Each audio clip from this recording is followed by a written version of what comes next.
Hello guys, welcome back to my YouTube channel EN learners. I hope आप सब अच्छे होंगे। तो चलिए गाइज, आज की क्लास को स्टार्ट करते हैं। तो आज की क्लास जो है आपकी क्लास 5th है। इससे पहले आपकी 4 क्लासेस हो चुकी है जिसमें हमने आपके एनसीईआरटी के चैप्टर क्लियर किए। 4 एनसीईआरटी के चैप्टर आपके कंप्लीट हो चुके हैं। आपको पूरी प्लेलिस्ट मिल जाएगी, आप जाकर EVS प्लेलिस्ट चेक करना, उसमें चारों ही आपके जो चैप्टर कंप्लीट किए हैं वो आपको देखने को मिल जाएगी। तो आपका 5th चैप्टर क्या है? छोटू का घर।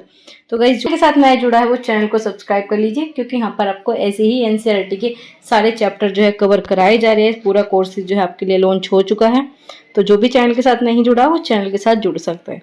तो चलिए, आज का चैप्टर क्या है? छोटू का घर। ठीक है, चलिए इसे डिस्कस करते हैं। छोटू पहली बार मुंबई आया।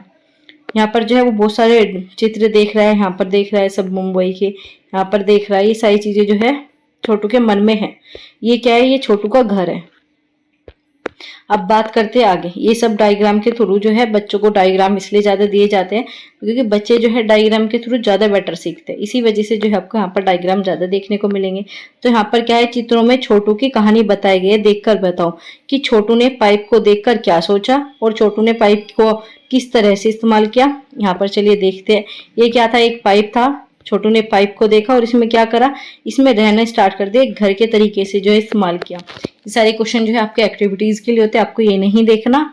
जो आपकी मेन है वो है ये, मकान कब घर बन जाता है, इस पर चर्चा करवाना। मकान और घर के अंतर को स्पष्ट कीजिए। अब बच्चों के साथ आप यहाँ पर क्या डिस्कस करोगे? कौन सी पेडागोजी लगाओगे? यही लगाओगे कि पहले मकान और आपके घर में क्या अंतर है। मकान जो है आपका सबका होता है, लेकिन जब आप उसमें रहना स्टार्ट कर देते हो तो आपका क्या बन जाता है? घर बन जाता है। ये पाइप जो था, ये पहले पाइप था, लेकिन जैसे ही आपका छोटू ने यहाँ पर रहना स्टार्ट किया तो ये क्या बन गया? ये इसका घर बन गया।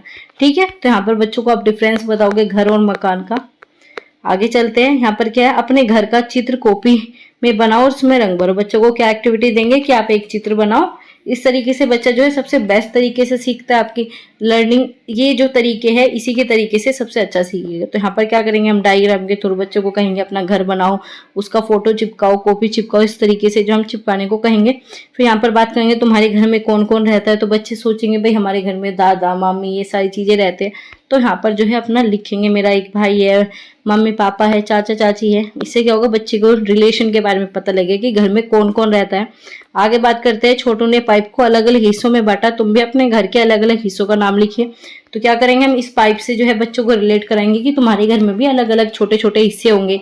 किसी में मम्मी खाना बनाते होगी, कहीं पर आपका रहने का होगा। तो ये अलग अलग चीजें जो है हम बच्चों के साथ डिस्कस करेंगे, फिर बच्चे इन पर सोचेंगे। फिर क्या करते हैं? एक दिन तुम अपने घर के किस हिस्से में कितना समय बिताते हो, बच्चे से पूछेंगे।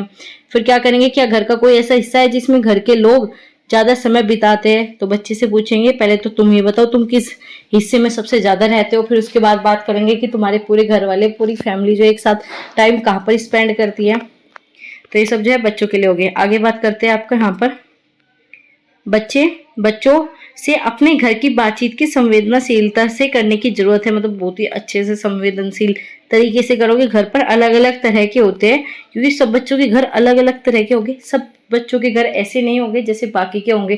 किसी घर में आपका अलग सिस्टम चलता होगा, किसी घर में अलग चीजें फॉलो होती होगी। तो इसी वजह से क्या है, ये आपका संवेदनशील टॉपिक है, जिसे आपको बहुत ही अच्छे तरीके से बहुत ही बच्चों को रिलेट कराकर समझाना होगा। यहाँ पर क्या करेंगे? इस बात का ध्यान रखें कि पाठ में कमरों की बजाय घर के हिस्सों का प्रयोग किया गया। यहाँ पर क्या कहा गया?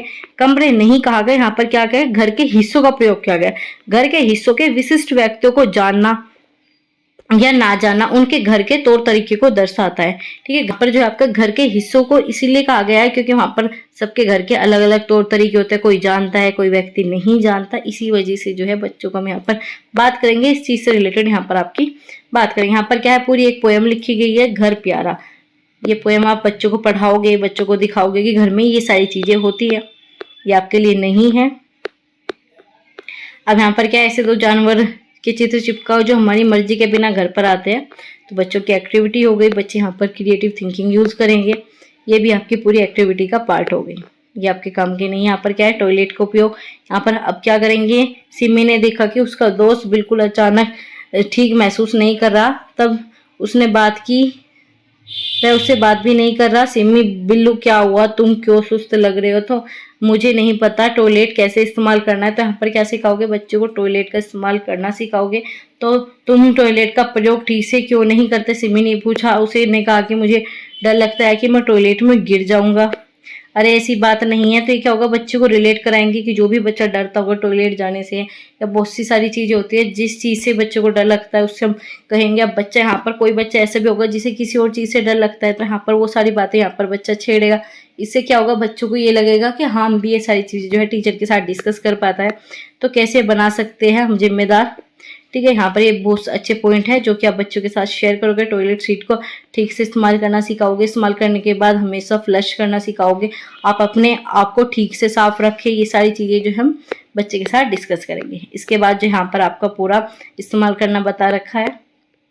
अब यहाँ पर जो है क्या तुम जानते हो, ये आपका इम्पोर्टेंट आ गया कि गांधी जी की 150वीं वर्षगांठ पर स्वच्छ भारत अभियान की शुरुआत की गई थी। ये क्वेश्चन बन सकता है कि स्वच्छ भारत अभियान की शुरुआत कब की गई थी, किस दिन की गई थी, ठीक है। यह हमें एहसास दिलाता है कि स्वच्छता हमारी जिम्मेदारी नहीं बल्कि फर्ज है। इसे क्या बताएंगे कि जो आप ये टॉयलेट वगैरह अगर साफ नहीं करते या खुद भी सफाई का यूज नहीं करते तो वो आप चीजें गलत है। ये आपका फर्ज है, आपको साफ रहना चाहिए, आपको स्वच्छता पर ध्यान देना चाहिए।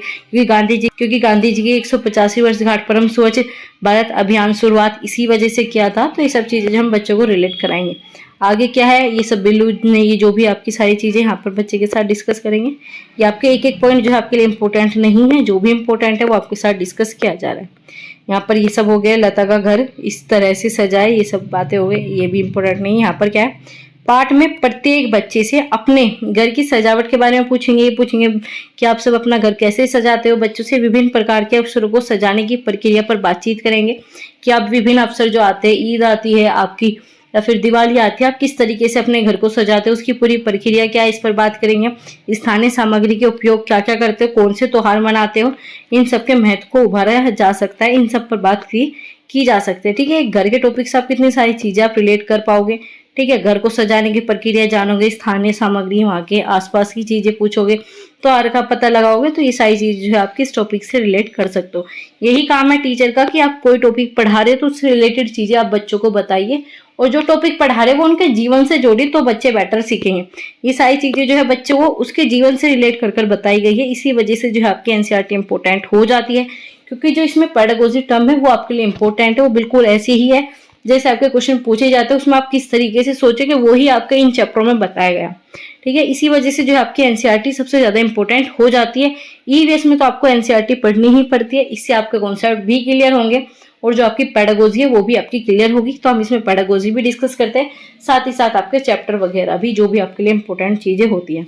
तो गाइस हम बहुत ही कम समय में जो है आपका पूरा चैप्टर कंप्लीट करने का ट्राई करते हैं, ताकि आपका समय भी बचे, क्योंकि आपकी एनसीईआरटी बहुत ही लंबी है। तो इसी वजह से हम बहुत ही कम मिनटों में जो आपका चैप्टर कंप्लीट करा देते हैं, और जो भी इंपॉर्टेंट पॉइंट होते हैं वो आपके साथ डिस्कस कर देते हैं। तो गाइस आज की वीडियो में यही डिस्कस करना था आपका छोटू का घर। वीडियो कैसी लगी कमेंट बॉक्स में बताना ना भूलिए। मिलते हैं अगली वीडियो में। वीडियो अच्छी लगी हो लाइक शेयर, चैनल को सब्सक्राइब आप कर सकते हो। Thanks for watching.